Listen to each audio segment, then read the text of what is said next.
The maker of OxyContin, Purdue Pharmaceuticals, has pleaded guilty to 3 federal criminal charges for its role in fueling the opioid crisis in the United States of America. The pharmaceutical giant has agreed to pay more than $8 billion and will also be closing down operations. Criminal charges are for Purdue's production and sales of the prescription opioid OxyContin, a drug which, according to U.S. Justice Department, stoked a nationwide addiction crisis. In a separate legal agreement, the Sackler family, which built Purdue to a pharmaceutical giant on the back of lucrative sales of OxyContin, has agreed to pay $225 million to resolve civil liability charges. Purdue pleaded guilty to 1 count of fraud and 2 counts of violating kickback laws over its marketing and sales of OxyContin, which involved encouraging distributors and doctors to aggressively push the highly addictive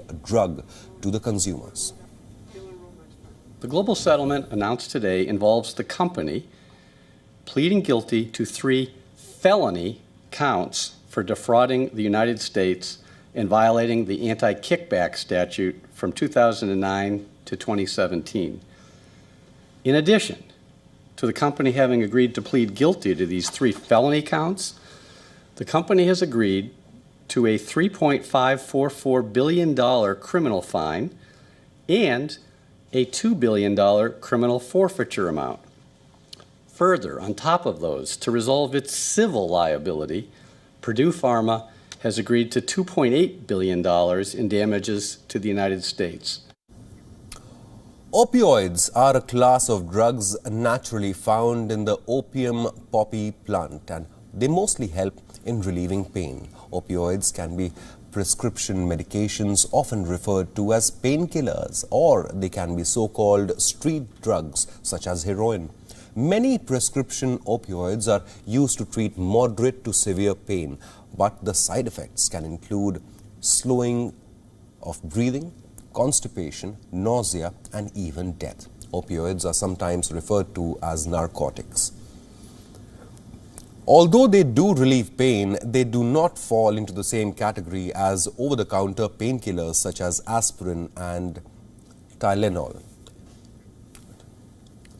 In some cases, longer-term use can lead to addiction, or what doctors will call opioid use disorder. In addition, opioids can restrict your ability to breathe when taken at a higher dose, and when misused can lead to a fatal overdose. The U.S. is currently dealing with a drug addiction and overdose crisis. Drug addiction continues its grim march across the United States of America, having contributed to the deaths of more than 470,000 Americans over the past 2 decades.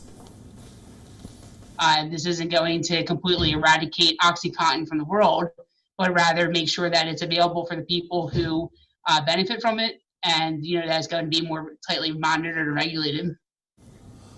Although Joe Biden's campaign has a policy paper on addiction, the issue has barely registered in this year's presidential campaign. Now Americans are waiting to see who takes charge of the White House and tackles the ongoing drug crisis in America.